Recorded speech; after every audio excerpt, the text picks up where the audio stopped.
یہ تب کی بات ہے جب گھروں میں عام طور پر ٹیلی ویژن اور ریڈیو موجود نہ تھے۔ تب لوگ اپنا دل بہلانے کے لیے مختلف تفریحی چیزوں کی تلاش میں رہتے تھے۔ تب بچوں، بڑوں، بزرگوں سب میں مشہور کٹ پتلی تماشا کسی تہوار، میلے سے کم نہ تھا۔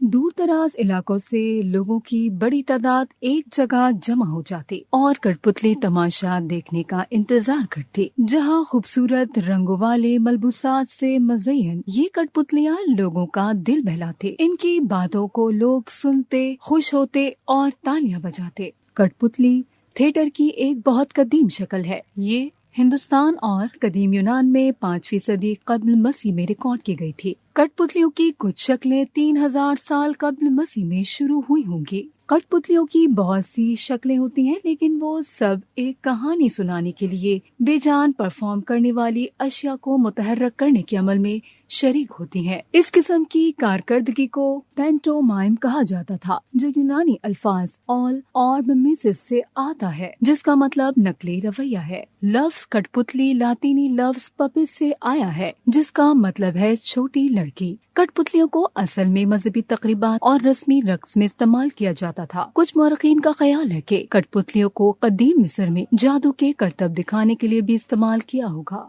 امریکہ میں 1937 میں کٹ پتلی تماشا کرنے والے ماہرین نے بڑے پیمانے پر کٹ پتلی سے متعلق معلومات کو عام کیا، جس کے بعد دنیا بھر میں کٹ پتلی تماشا مشہور ہوا۔ اس فن کو جب فن کی صنعت حاصل ہو گئی تو تھیٹر، سٹیج، ٹیلی ویژن اور فلموں میں بھی اس فن کا مظاہرہ کیا جانے لگا۔ یونیسکو نے کٹ پتلی کو ثقافت کا زندہ ورثہ قرار دیتے ہوئے 21 مارچ کو دنیا بھر میں اس کا عالمی دن منانے کا اعلان کیا۔